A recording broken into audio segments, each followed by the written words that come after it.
Please,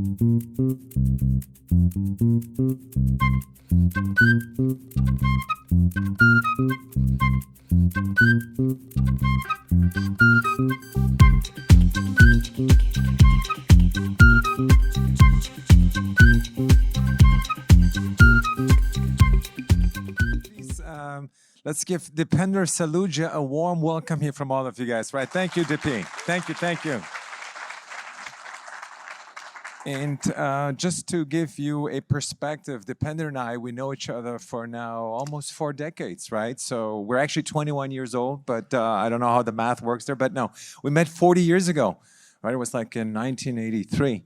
And just a little bit of history of why I think you guys should pay some ears to Dipender is because he's part of a group that has done some fascinating things here in the Silicon Valley. In the year around when Tesla came about, they were the first to invest in Tesla. When SpaceX came around, they were the first ones to be behind SpaceX. And the story goes on and on. And what's interesting, this happened, I mean, if you think about it, Tesla is actually an old company, right? It's from the year 2000. When did they got created? 2005? 2005, 2000. That's a lot of time, right, ago. And I have a friend who lives in Buffalo, New York. He never had heard of Tesla as of a year ago, but he was on the other side of his country, right? So we get used to things here that it takes the rest of the world some time until they get to know these things. And today, I'd like you guys to listen to what he has to say in terms of what are the next wave of innovations coming out of the Silicon Valley. They're really, truly at the forefront. He has, like, I think, a unique perspective into a lot of the most amazing opportunities here in the Silicon Valley. So with this, I would like to invite Dipender, if you can share with us a little bit of the history, if you don't mind sitting. Yeah, absolutely. If you don't mind sharing with us a little bit of the history of Capricorn, your history, and then we move into the future. Sure, thank you. Thanks for the nice welcome, and great to be here. I actually joined a conference, I want to say, 8 or 10 years ago when you had it also here, but I think in a room on the other side. And it's great to see some friends in the audience and a couple of co-investors who we've invested with.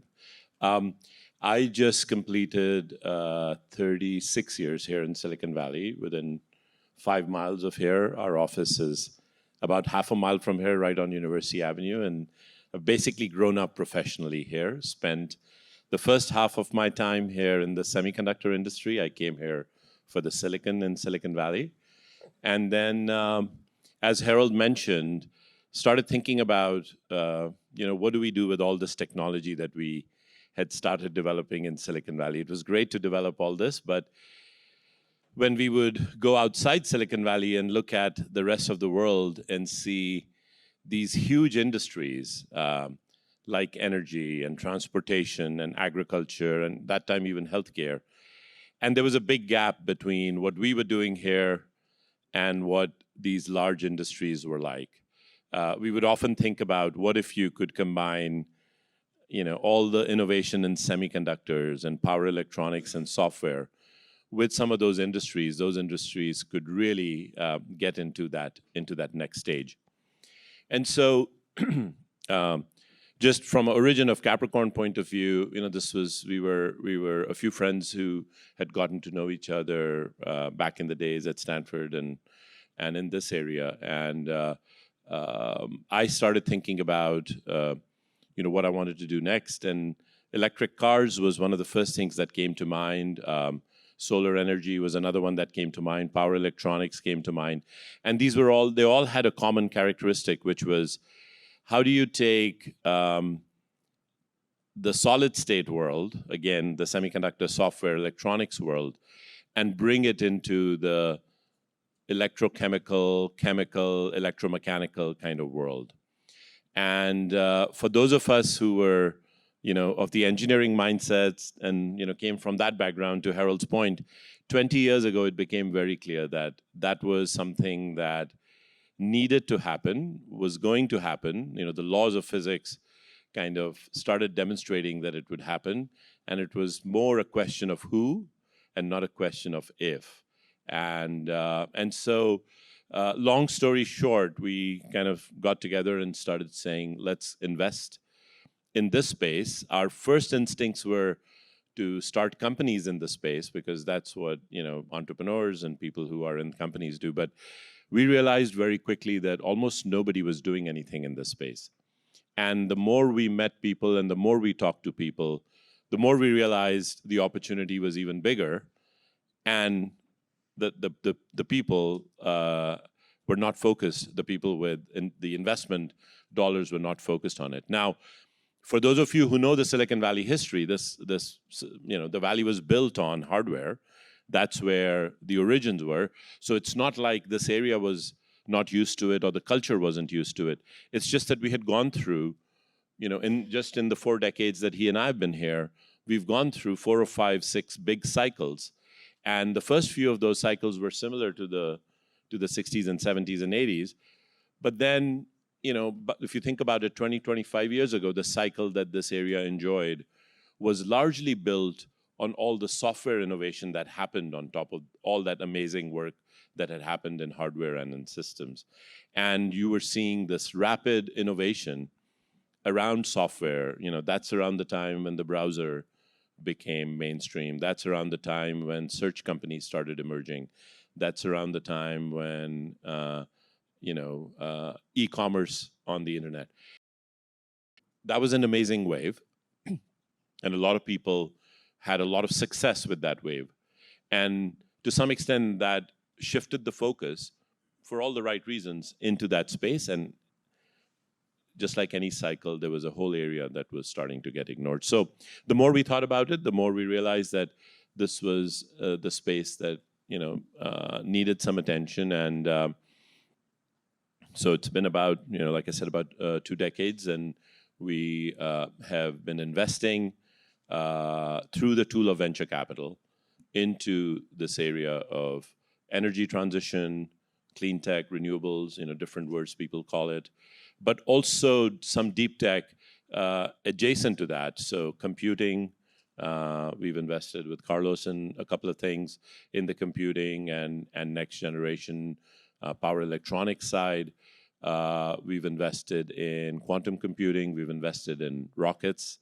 And these are themes that are not necessarily focused on climate alone. They're foundational, but they share the deep technology emphasis with some of those spaces and come from the same sort of DNA pool. It's the same type of founders, et cetera. So we do mostly, I would say at this point, if you look at our portfolio,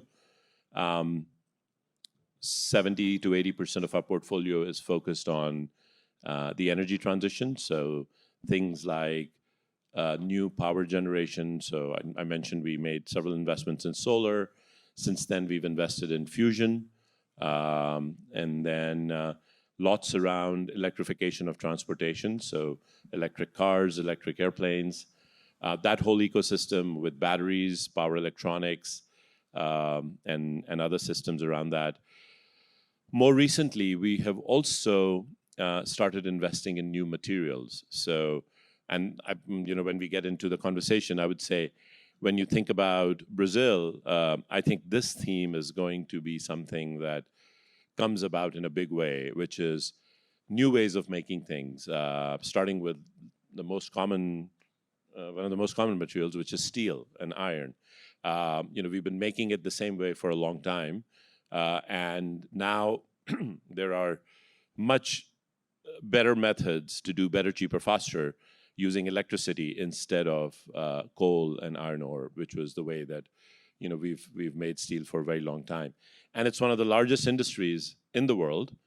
Also happens to be one of the largest emitters of carbon dioxide in the world, and is an industry that's not going away anywhere and is used and is very valuable and very important.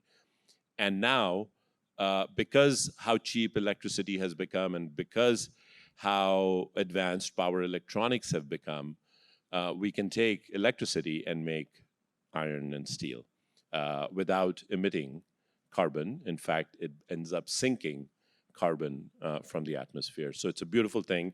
I know that's something close to your heart, given your dad's background in creating the industry in Brazil.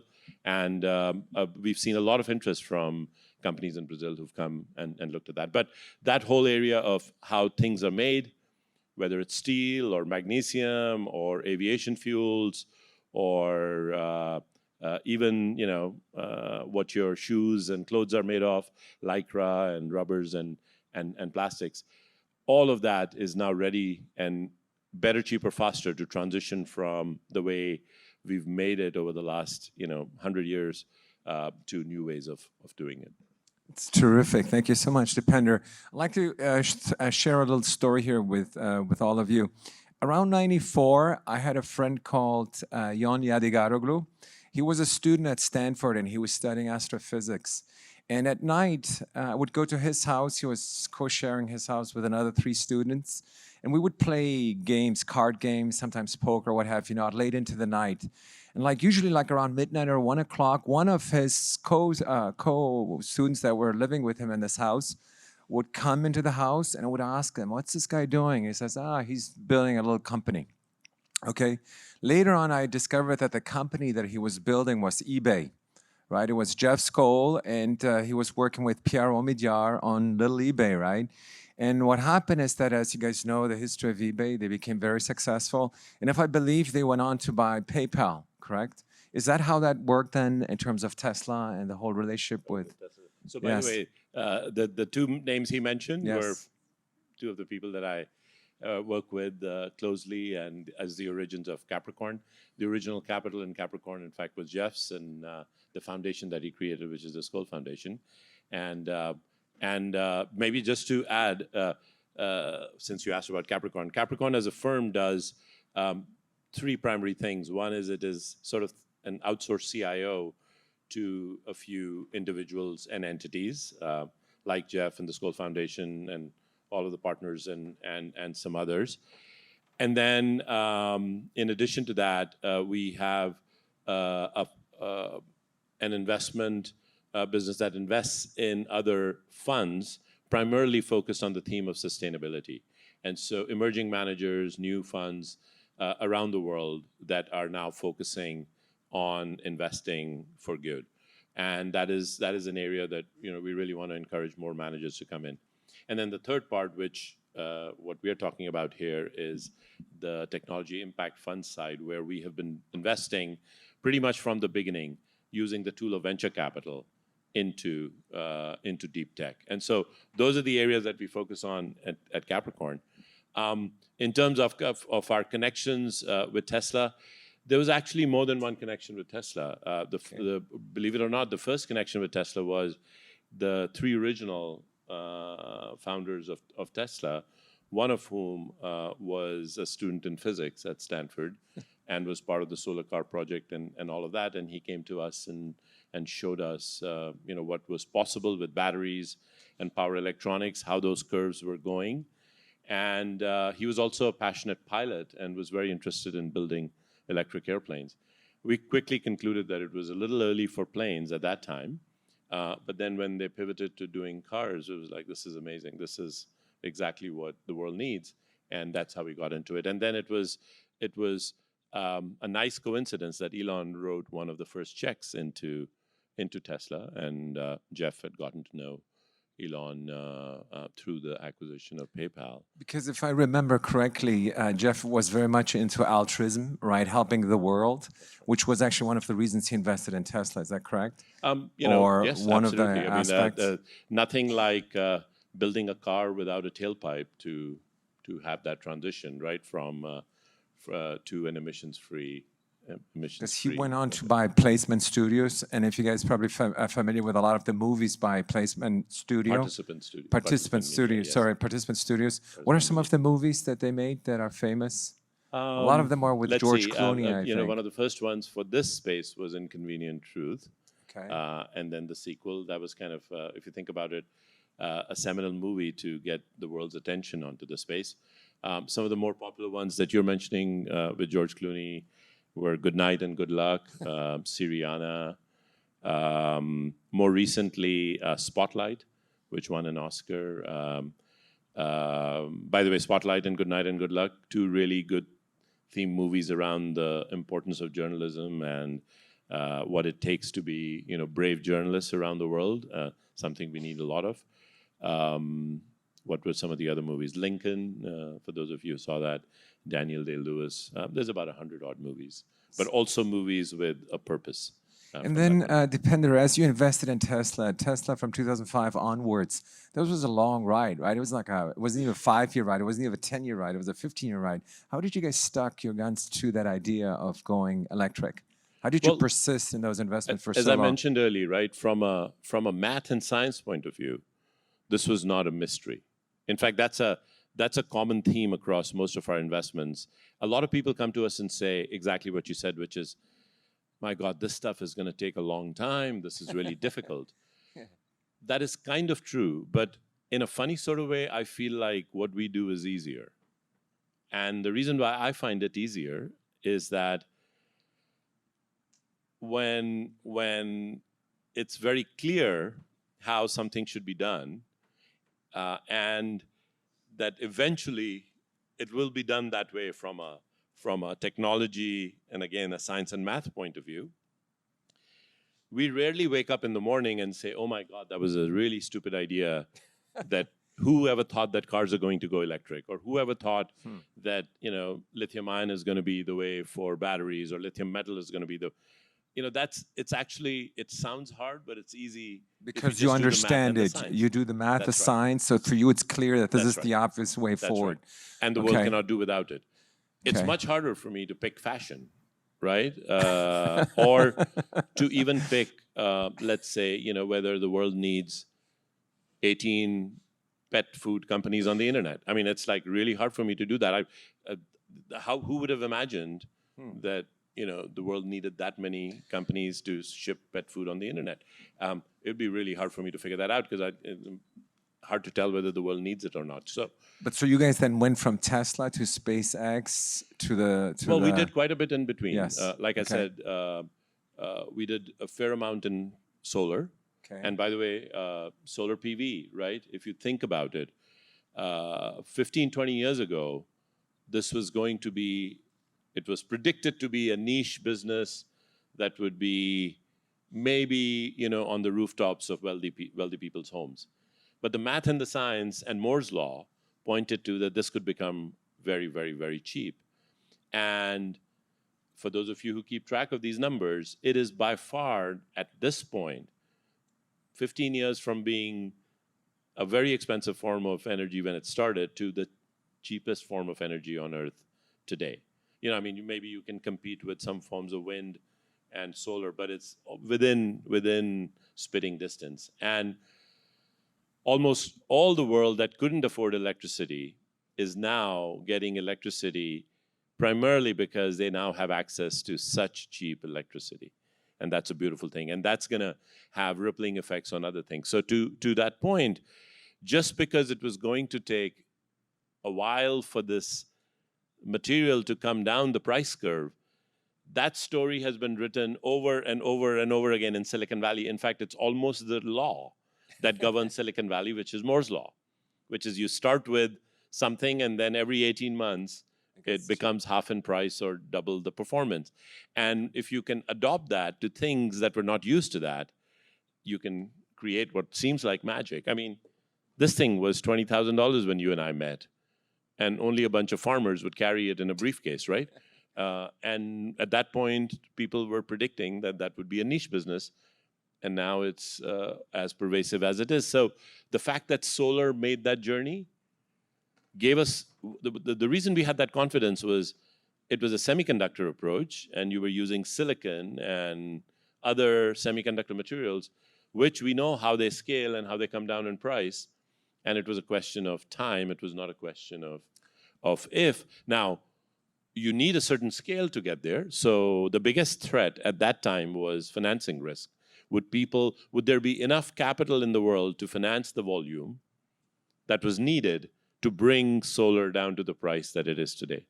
Was there enough capital in the world to build enough electric vehicles, to bring electric vehicles to where they are today? Was there enough capital in the world to bring batteries down in price to where they are today? Was there enough capital to bring down LED lights to the price? And by the way, I'm using these examples because if you look at solar, if you look at batteries, and if you look at LED lights, These have all come down more than 15 times in price in the last 15 years. You can't do that with iron and steel and plastic. I mean, there's only so much you can do from an entitlement cost. But each of these things, and there's a longer way to go. Like, people are constantly innovating, waking up every morning and saying, I got it down from $10 to 25 cents. Now how do I shave another cent off? And then how do I shave another cent off? And that is kind of similar to how, you know, people in the food delivery business are shaving cents off of food delivery. And we can't, you know, for us, this is much easier. Understood. And so today, 2023, you are still part of Capricorn. You guys allocate asset, capital, and you're also on the board of QuantumScape. I understand, and I know a little about this business, right? But the Japanese are trying to do everything to have these batteries that are much more steady state so that they last longer, all that good stuff. Tell me, what do you see that we're not seeing here in terms of everything you said, the laws of nature, and where's this all going? Are those batteries really coming down, and who's going to dominate those industries? Is it going to continue to be Tesla? Will it be the Japanese? What do you see from the QuantumScape perspective? Well, it's a public company, so I have to be a little careful about what all I talk about. But in general, batteries are an amazing thing for energy, whether it's transportation or it's consumer electronics or it's the grid and everything that we've gotten used to. So batteries are a huge future business. They're a huge business today. They're a huge future business. Just to give you a sense of scale, because people forget, when Tesla started, it was using a cell called an 18650 cell, which had become popular in the industry because it was the cell of choice for the laptops that we all had. And if you remember at that time, most of us would carry a spare battery if we were traveling abroad. And that spare battery that would clip onto the bottom of the laptop had usually 7 to 9 of these 18650 cells.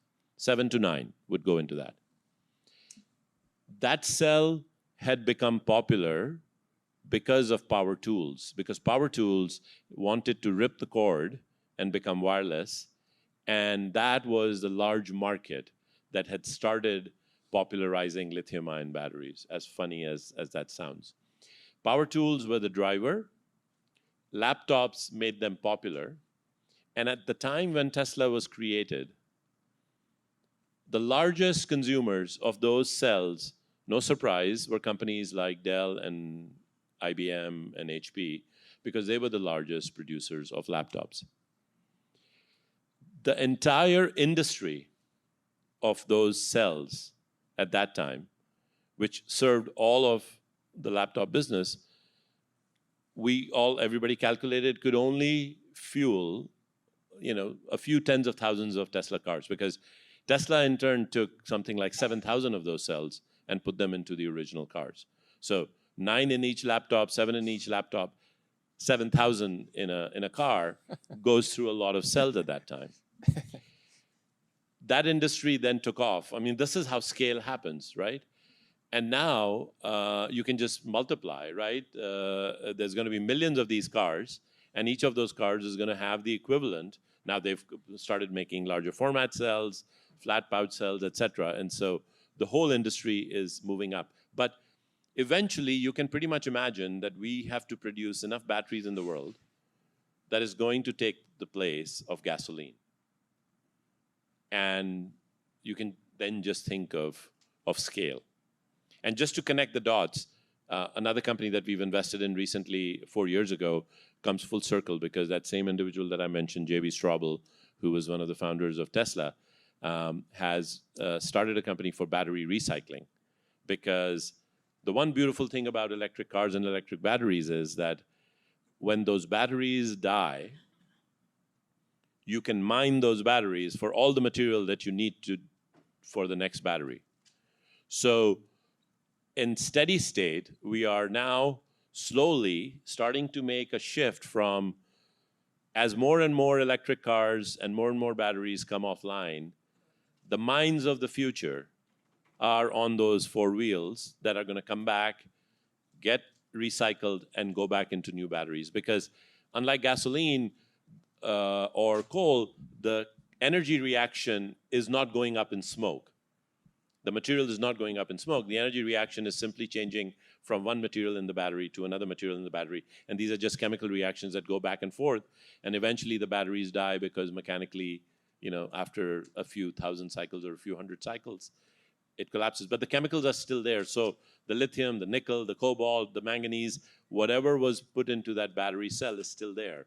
It's just in a different form, and you just extract it. So a battery recycling scale, the first factory that Redwood is bringing online, and then the second factory that they're bringing online is on 288 acres in Nevada, and then the second factory is on 600 acres in South Carolina. When the Tesla gigawatt factory started, people gasped because it was 1 gigawatt hour of battery capacity. It was huge by those standards. Within the next 10 years, Redwood Materials will be making something like 500, 600 gigawatt hours of material for batteries. One company will be doing that. And if you look at different math that people are doing, the experts in batteries, many of them will tell you we need one of these gigafactories to start every week around the world to meet the demand that is going to be coming around the corner. It's a huge market, right? I mean, this is going to keep going for a long time, and one of the biggest opportunities. You mentioned like 31 trillion, that number. 30 trillion. Yeah. Yes, so that number is the one, when you think of the larger question of the energy transition, everything that the world is moving towards, whether it's clean generation from the old ways of generating electricity to new ways of generating electricity, all forms of energy, transportation, whether it's cars, trucks, aviation, etc., whether it's process heat. All of that transition is going to get about 10% of global GDP to fund it. And that's $30 trillion. And as of last year, we have a big number, 600 billion, but it's 0.6 trillion. Maybe now we can round it up to 1 trillion. So if the industry of electric vehicles and solar and batteries and power electronics is starting to seem big today, there's $30 trillion of that is going to happen in the next 1 to 2 decades. We hope it happens in the next decade because we need it faster. But it doesn't matter, right, whether it's 1 or 2 decades from a dollar's point of view. And that's why, in my mind, this is one of the largest economic opportunities of our time. So we're 1 trillion today, moving into 30 trillion. Yes. And that's the way you guys think moving into the future. Yeah. Fantastic. Thank you so much. I'd like to open this up to questions in the audience. Would anyone like to have it? Andrea, please. Yes. And yes, thank you so much. André Veloso, Dipender. When you look to those two trends together, like processing power, scaling, and low energy costs, right, just going down, how do you see data, the value of data in between those two things? Data and computing is one of the drivers for these trends, right? When I think about it, the trends are growth in population and global GDP growing, the energy transition needing to happen because of climate, food, we're going to grow 50 times more food, or rather, thousands of times more food in the next 50 years than we do today. And then there is this huge growth in computing and data, et cetera. And it is no surprise that something that used to get ignored in the past is now becoming a very large part of our energy consumption in the West, like in California, in the US, in general, in Europe. The percentage of electricity consumed by data centers is now getting double digits. If you look at projections, it's like, in some areas, it's like 20%. So that part is becoming very, very important. The good news there is no confusion that people are not talking about making compromise. By the way, the theme for all the conversation that we had over the last 45 minutes really should have been about how you do this without any compromise.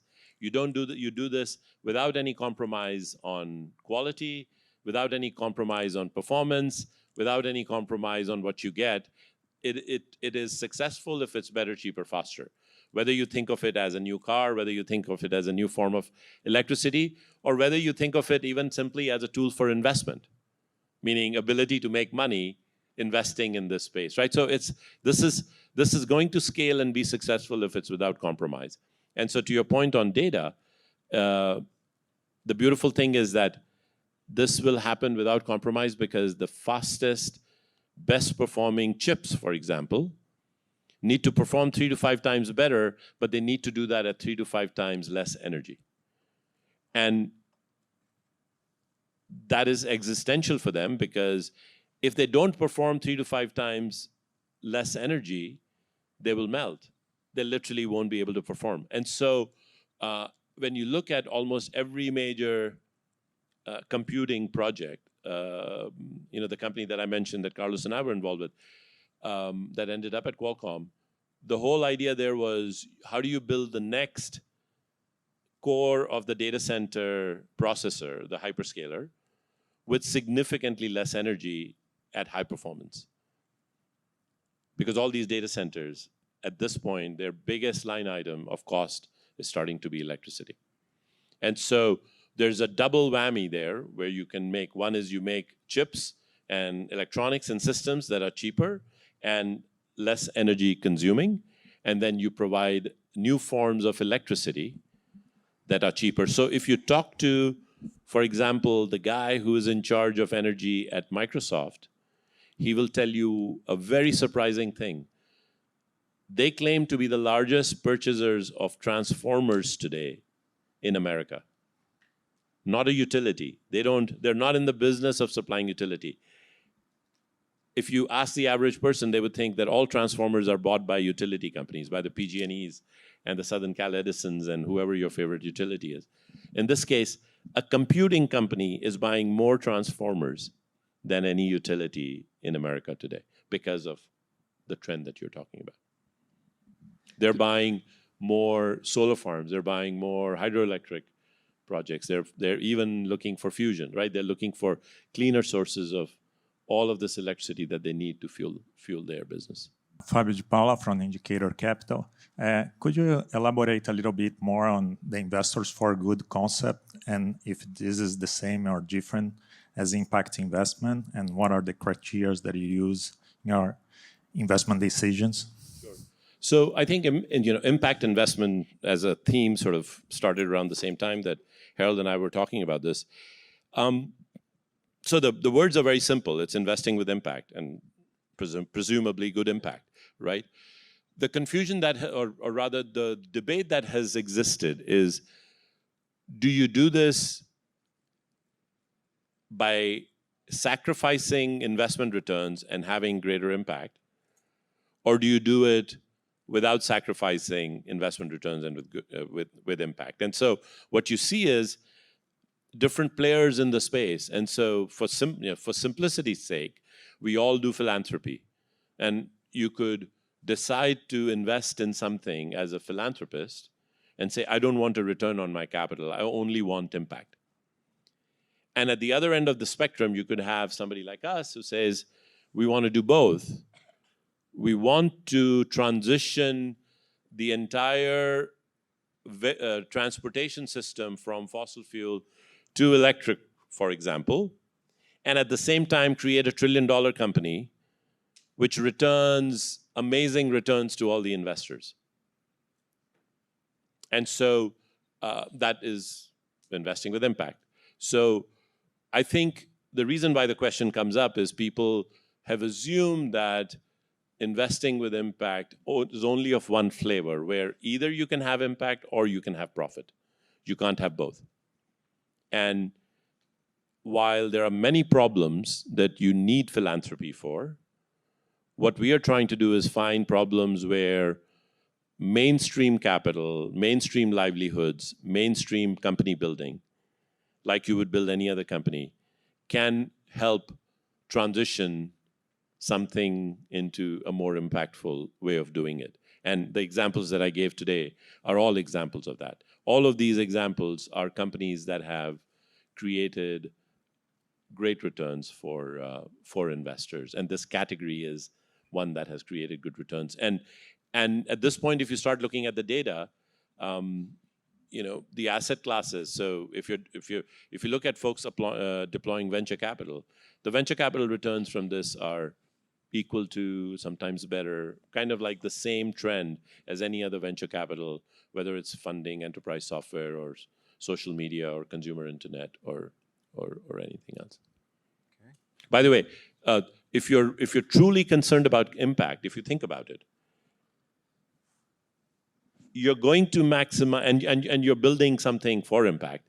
Your maximum impact is going to be if the product and the company is amazingly successful, right? If you build something and 5 people buy it and that's it, it's not going to have a lot of impact.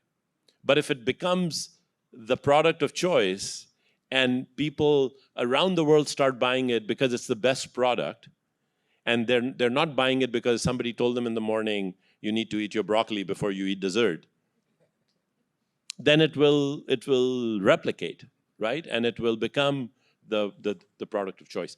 And to me, electric vehicles are a great example of that, right? The reason why the whole world is waking up and moving to that is because the largest car companies, the 10 largest car companies, look at this one little company in Silicon Valley that is worth more than all 10 of them combined. And it's because it has one product, which is an electric vehicle, basically. Stênio Franco from Cross Atlantic Ventures. First, Dipender, congratulations on the most exciting sessions of the day. It was quite enlightening. But my question is, when you talk about the global market, about electric cars, we're having a discussion in Brazil, and we like to see ourselves, we set 2 trends, food and energy. Brazil is probably well-positioned. If we don't screw up again, we can take this as a great opportunity. But we know that cars will be electric. But the discussion right now in Brazil is another car will be a car with a battery or a biomass car with ethanol converting to hydrogen. The question is, a country, because of this geopolitical advantage that we have of biomass, could invest in a technology that not necessarily will be dominant around the world. If the world goes battery, like Brazil should invest in biomass, ethanol, hydrogen, how do you think a country should position itself if it has a natural advantage, but it's not in the trend that globally other countries, relevant countries are investing? That's the complexity of the issue there now.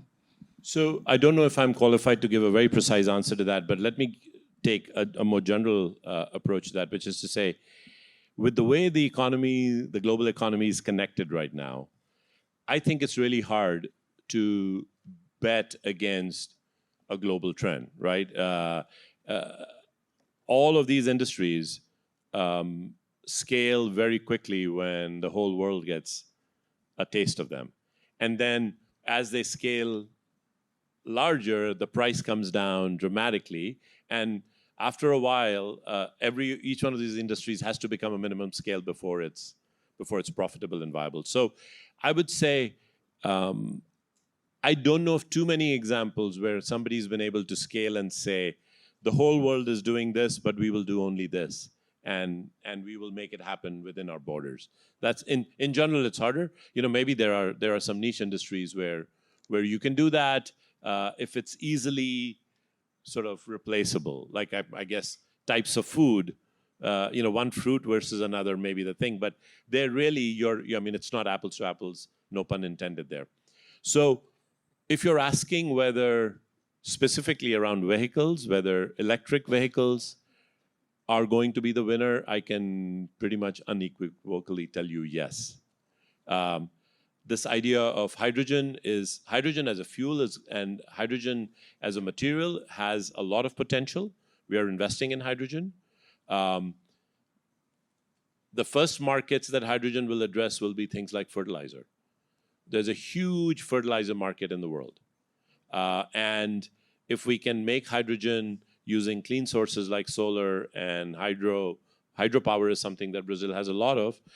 So if I were to think about investing in Brazil, I would be looking for what can I do with hydropower? What is the best way to export hydropower?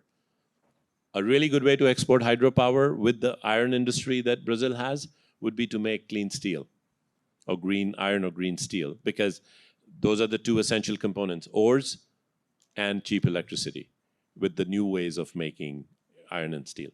I would not bet against electric cars. That debate is done and over. Hydrogen will be used for fertilizer. Hydrogen may be used for aviation fuels, because planes are harder to do with batteries alone, especially long-distance airplanes.